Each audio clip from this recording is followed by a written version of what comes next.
సంగారెడ్డి జిల్లా నిర్మాణ కౌన్సిల్ సమావేశం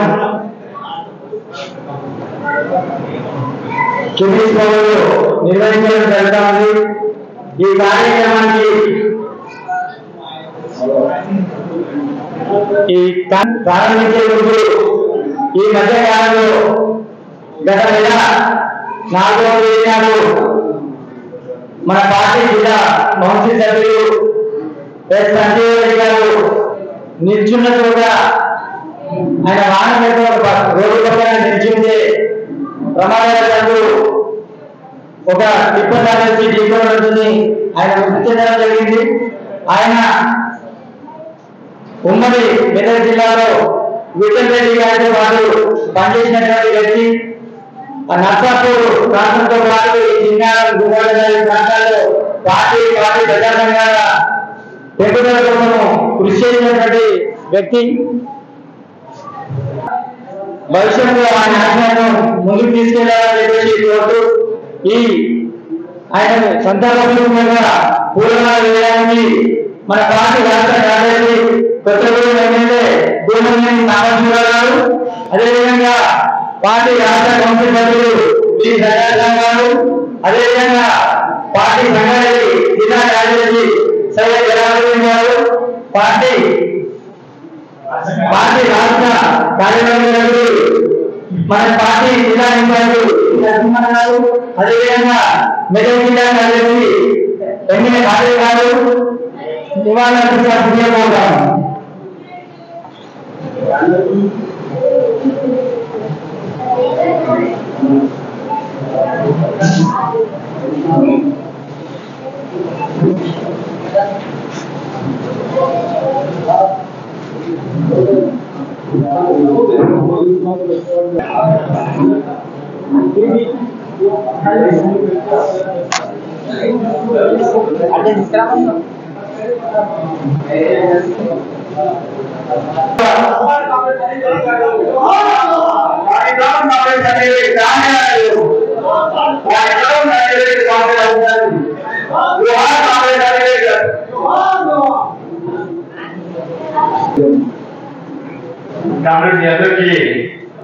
సంజయ్ రెడ్డి గారు దాదాపుగా నేను మొదటి నుంచి పార్టీలో పనిచేసినప్పుడు చూస్తున్నాను.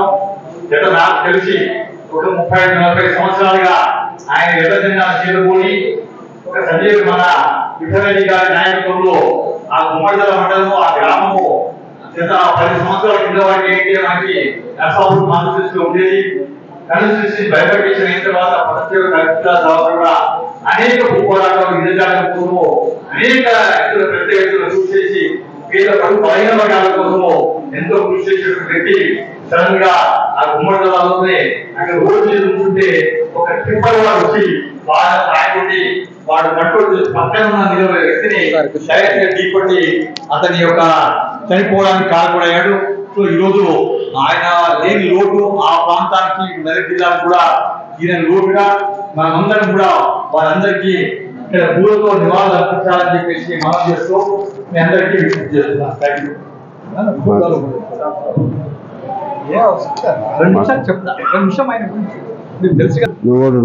నిజానికి సంజయ్ రెడ్డి గారి భాగం ఉమ్మడి మెదక్ జిల్లాకే తీరని లోటుగా అనిపించింది. నిరంతరం ఒక్క 2 నిమిషాలు పార్టీని అభివృద్ధి చేయాలని చెప్పి, ఏదో కొత్త తరాన్ని పార్టీలకు తీసుకురావాలని చెప్పి ఏదో ఒక కాంగ్రెస్ సంజీవ్ రెడ్డి గారు తను ఉంటున్నటువంటి మండలంలో కూడా ఏదో ప్రజలకు సేవ చేయాలనేటటువంటిది నిరంతరం పార్టీ నాయకత్వంతో పోరాడుతూనైనా మా ప్రాంతాన్ని అభివృద్ధి చేయాలనేటటువంటి ఆలోచన ఉన్నటువంటి వ్యక్తి సంజీవ్ రెడ్డి గారు. అతన్ని ఈ ప్రాంతంలో ఉన్నటువంటి వాళ్ళంతా కూడా ఆదర్శంగా తీసుకొని పార్టీని మరింత ముందుకు తీసుకెళ్లినప్పుడే సంజీవ్ రెడ్డి గారికి నిజమైన నివాళులు అర్పించినట్టు, తాను పార్టీలో తిరుగుతూ కుటుంబ సభ్యులను కూడా వెల్ సెటిల్ చేసినట్టుగా కనిపించింది. కాబట్టి పార్టీ అభివృద్ధికి కృషి చేసినటువంటి సంజీవ్ రెడ్డి గారికి నివాళులు అంటే ఈ ప్రాంతంలో ప్రజల కోసం నిరంతరం పోరాటం చేయడం అనేటటువంటి ఉద్దేశాన్ని మీరంతా గమనించి తను ఏ ఆశయం కోసం అయితే పార్టీకి పనిచేశాడు దాన్ని ముందుకు తీసుకెళ్లాల్సినటువంటి అవసరం ఉంది. కానీ ఒక వారం రోజుల ముందే చాలా యాక్టివ్ గా మాట్లాడే పద్ధతుల్లో కూడా ఎక్కువ కూడా స్వరం ఏజ్ అయిపోయినట్టు కనిపించారు. ఒక 35-40 ఏళ్ళ యువకుడు మాట్లాడుతున్నట్టు కనిపించేటటువంటి స్వరం ఉంది. సడన్ గా వెళ్ళిపోయిందంటే నిజంగా నేను ఆశ్చర్యపోయాను. తను నిలబడి ఉన్నటువంటి చోట్లనే టిప్పర్ కుద్దడం, తను మరణం అనేటటువంటిది తీరని దిగ్భ్రాంతి చెందింది. వాళ్ళ కుటుంబ సభ్యులకు ఎల్లవేళలా పార్టీ నుండి ఏ సహకారం వచ్చినా కూడా మేము అందిస్తామని చెప్పి తెలియడం అనేటటువంటి జరుగుతుంది. కాంగ్రెస్ సంజీవ్ రెడ్డి గారు ఇక్కడే ఉన్నాడు. ఎటువంటి వ్యక్తి అంటే పట్టుదల. పిచ్చరెడ్డి గారు మేమంతా కలిసినప్పుడు ఒక ధర్మారం ఇష్యూ, ఆ ధర్మారం 650 ఎకరాల భూమి, దానిపైన ఉద్యమాలు చేసి కోర్టులో నెగ్గినం. గెలిచిన తర్వాత అది ఇక్కడ ఉన్న అధికారులు పెండింగ్ చేసిన తర్వాత మేమిద్దరం కలిసి చాలా ఉద్యమాలు చేశాం. నారాయణ గారిని దొరికొచ్చాం, అజీజ్ పాషా గారిని దొరికొచ్చాం, వారి మీద కేసులు జరిగినాయి. చాలా ఇంతకుముందు జరిగినాయి కాకుండా విఠల్ రెడ్డి గారి తర్వాత చాలా చేశాం. ఆయన ఒక పట్టుదల మనిషి. ఆ పట్టుదల మనిషి కోరుకోవడం మన దురదృష్టం. ఎందుకంటే ఆయన ఒక పట్టుదల వ్యక్తి. మనం ఈ ఉద్యమం ఏదో ఒక కొలికి తీసుకుంటామని అన్నారు, కానీ మనం నడిలో వదిలేసి వెళ్ళిపోయాలి. చాలా బాగా ఉంది. ఆయనకు ఒక 4 సలాం కొట్టు. నా ఒక ఫ్రెండ్, నా ఒక దోస్త్ ఆయన. నేను ఇద్దరం కలిసి తిరిగేది. ఎందుకంటే తర్వాత జిల్లా వెళ్ళిన తర్వాత నర్సాపూర్ పక్కనే కాబట్టి జలాలు గారు చాలా దూరం ఉంటారు. కాబట్టి మనం దీంట్లో కలిసి తిరగాలని వదులుకొని వెళ్ళిపోయారు. కాబట్టి ఈ బాధను మేము తట్టుకోలేకపోయారు. మనకందరికీ తెలుసు, మాట్లాడతావా నా గురించి? రెడ్డి గారు ఏ రోజు కూడా ఫలానా రోజు కౌన్సిల్ ఉంది అన్నా, ఫలానా రోజు పార్టీ ప్రోగ్రామ్ ఉంది అంటే అతని ఛాయాశక్తికి పెంచి వస్తున్నా అంటే ఖచ్చితంగా పార్టీ ప్రోగ్రాంలలో పార్టిసిపేట్ చేసేది. ఆయన లోటు నిజంగా చెప్పాలి అంటే 24 తారీఖు ఏమో అతనికి అసిస్టెంట్ సెక్రటరీగా చేసిన తర్వాత మళ్ళా 10 దినాలు కాకుండా 4వ తారీఖు అతను లేదంటే ఫస్ట్ నేను నమ్మలేదు. 10 దినాల కింద మనం మోడీ గారు మీటింగ్ పెట్టేసి అసిస్టెంట్ సెక్రటరీగా మండల అసిస్టెంట్ సెక్రటరీగా చేసి వచ్చిన తర్వాత అసిస్టెంట్ మండల సెక్రటరీ ఆశ్చర్యపోయే పరిస్థితుల్లో. కానీ ఆ రోజు అసామాజికంగా నేను కూడా ఇక్కడ సంఘటనలు లేకపోతే ఆ రోజు నేను బస్వ కళ్యాణి కర్ణాటకలో ఉంది. అయితే కూడా ఎట్లా ఎక్కడ చేరుకోవాలని మనసుతో ఎక్కడికి బయలుదేరితే ఆ శంషాన్ వాటికి తీసుకుపోయిన తర్వాత అక్కడ బయలుదేరిన ఆఖరి దర్శనం అక్కడ మా కిస్మత్ లో ఉండే కాబట్టి అక్కడ దర్శనం అయింది. అనేది ఏది ఏమైనా కానీ పార్టీ గురించి మాత్రం చాలా చక్కగా అతను పని చేశాడు కాబట్టి అతని బాటలో మనం కూడా అతని ఆశయాన్ని సాధించి గురించి పని చేద్దామని మీతో మనవి చేసుకుంటూ ఇప్పుడు మన గౌరవ పెద్దలు సామాజిక వారు కూడా ఈ కౌన్సిల్ రావాలి. మళ్ళీ నాయకులం వాళ్ళకు అక్కడ మంది రావాలి. ఇది ఒక్కో బాధ ఉంది, ఒక్కో హెల్త్ కలిగిన ప్రాబ్లం ఉంది కాబట్టి కమ్యూనిస్ట్ పార్టీ పోరాటం ఇప్పుడు ఆగదు. అందుకు ఇప్పుడు మా పెద్దలు గౌరవ సామాజిక గారు మాట్లాడాలని అందరికీ నమస్కారం. ఈరోజు రాఖీ పౌర్ణమి, రక్షాబంధనం రోజు. వాస్తవంగా మహిళల పట్ల జరుగుతున్న అన్యాయాలు, అఘాయిత్యాలు వాటికి వ్యతిరేకంగా, అలాగే 4-5 రోజుల క్రితం బెంగాల్లో ఒక మహిళా డాక్టర్ని డ్యూటీ అయిపోయిన తర్వాత ఆమె పైన సామూహికంగా మానభంగానికి పాల్పడి అక్కడే హత్య చేసి ఆ ప్రాంతాన్ని కూడా సాక్ష్యాధారాలు లభించకుండా ప్రాంతాన్ని కూడా ధ్వంసం చేసినటువంటి దుర్మార్గుని అరెస్టు చేయాలనేటువంటి ఆ ఉద్యమం దేశవ్యాప్తంగా జరుగుతుంది. ఇటువంటి చాలా చోట్ల జరుగుతూ ఉన్నాయి.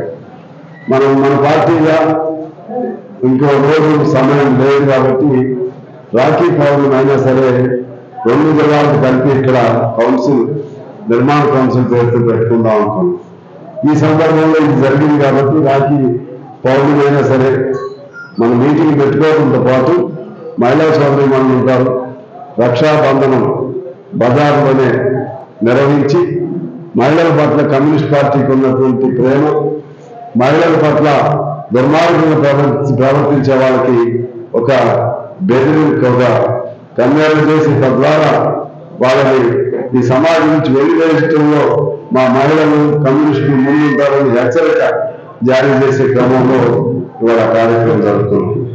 ఇవాళ లోపలికి వచ్చిన తర్వాత నా మిత్రుడు సంజీవ్ రెడ్డి గారు ఆయన సంతాపంలో ఇవాళ జరిపారు. ఆ రోజు నేను రాలేకపోయాను. సంజయ్ రెడ్డి గారు చాలా మంచి మనిషి. ఎందుకంటే నేను మొదట మన ఇప్పుడు ఈటీ గారు నిర్మాణ బాధ్యులు, 1-2 ఏళ్ళు 2-3 ఏళ్ళు నేను నిర్మాణ బాధ్యతగా ఉన్నాను. ఈ సందర్భంగా నేను మొదట మెదక్ మీటింగ్ పెడితే మన కాలేజ్ గారు అంటే సంజీవ్ రెడ్డి గారు ఇంకొకరు ఉన్నారు. మళ్ళీ ఇంకెక్కడికి వెళ్ళినా ఈయన సంజీవ్ రెడ్డి గారు ఉంటున్నారు. అప్పుడు నుంచి నాకు బాగా కామ్రేడ్తో పరిచయం. అసలు ఎక్కడ ఏ జిల్లా అనేది వచ్చినప్పుడు ఆయన గ్రామం సంగారెడ్డిలోకి వచ్చింది. అంటే ఆయన సంబంధాలు మెదక్లో ఉన్నాయి, నర్సాపురం నియోజకవర్గం. ఆ గ్రామం మెదక్కు సంబంధించి సరిహద్దుల్లో ఉంటుంది. అయినా ఇక్కడికి సంగారెడ్డి మీటింగ్కి వచ్చేవాడు, అటు కాలేజ్ పిలిచినప్పుడు అటు వెళ్ళేవాడు. అప్పుడు అట్లా నాకు బాగా సాన్నిహిత్యం, అట్లా ప్రేమ ఆయన పట్ల కలిగింది. ఎందుకంటే తక్కువ మంది ఉన్నప్పుడు, బాగా పార్టీ బలంగా ఉన్నప్పుడు 100,000 మంది వస్తారు. కష్టకాలంలో పార్టీలో ఉండేవాళ్ళే గొప్పవాళ్ళు. విఠల్ రెడ్డి గారితో సాన్నిహిత్యం, సంబంధం, ఆయనతో ఉన్న అనుబంధానికి గుర్తుగా తుదికంటే ఆయన కమ్యూనిస్ట్గా ఉండాలనుకున్నాడు. ఎవరున్నా లేకపోతే తాను ఉండాలనుకున్నాడు. మీటింగ్కి రావడం కాకుండా అప్పుడు వీళ్ళు భూపోరాటం చేసిన భూమి ఉంది. ఆ భూమికి సంబంధించి మనం మరలా యొక్క ఉద్యమాన్ని మొదలు పెట్టాలని చెప్పి నాకు బాగా గుర్తుంది. ఆ భూమి ఎక్కడో కానీ అది అప్పుడే విఠల్ రెడ్డి గారు ఉన్నప్పుడు చేసిన, ఎవరెవరో ఆక్రమణ చేసుకుంటున్నారు, దాన్ని విముక్తి చేయాలని చెప్పి కూడా చెప్తున్నాను. బాగా గుర్తున్నారు సంజయ్ రెడ్డి గారు. దురదృష్టవశాత్తు చనిపోయిన రోజు నేను రాలేకపోయాను. మా సహచరుడు ఈటీ గారు వచ్చాడు. ప్రకాష్ గారు కూడా ఆ రోజు ఊళ్ళో లేరు, వచ్చారా? ఆ రోజు ఆయన నేను అడిగి ఆయన కూడా లేరు. సరే ఏమన్నా మన ఇతర 2 కార్యక్రమాలు అంటే మనం నిర్మాణ కౌన్సిల్ తర్వాత జరుపుకుంటాం, అలాగే మహిళలపై అఘాయిత్యాలు అయిపోయింది. ఇప్పుడు ఈ 3వ కార్యక్రమంలో మనం సంజీవ్ రెడ్డి గారి సంతాప సభ జరుపుకుంటున్నాం. సంజీవ్ రెడ్డి గారి మరణం పట్ల ప్రగాఢమైనటువంటి సానుభూతిని మన మీ 2 జిల్లాల తరఫున అలాగే రాష్ట్ర కమ్యూనిస్ట్ పార్టీ తరఫున మా అందరి తరఫున తెలియజేస్తూ ఆయన కుమారుడు కరుణాకర్ రెడ్డి కూడా మన పక్కనే ఉన్నాడు. చాలా అది ఆ పిల్లల్ని చూస్తే కూడా కరుణాకర్ రెడ్డిని చూస్తే కూడా తండ్రి వారసుడిగా ముందుకెళ్తారని అనిపించింది. నేను అడిగితే మా జెండాని మీ తండ్రి మోసిన జెండా కింద తగ్గడానికి వీల్లేదు, మీ తండ్రి మోసిన జెండా ముందుకు తీసుకెళ్లాలంటే ఖచ్చితంగా తీసుకుంటామని చెప్పి బాధ్యత ఆయన అంగీకరించారు.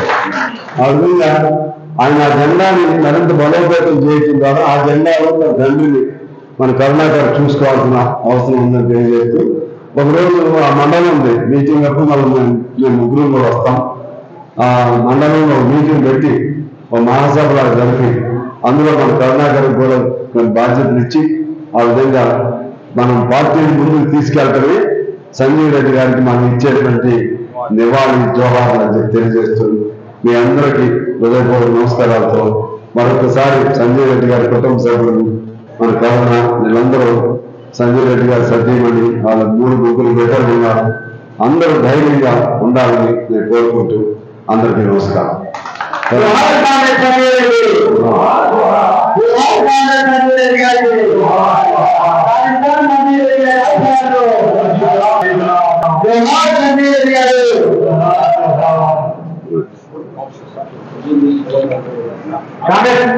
అందరూ కూడా ఒక్కొక్కరుగా వచ్చి సంజయ్ రెడ్డి గారికి ధన్యవాదాలు కోరుతాము.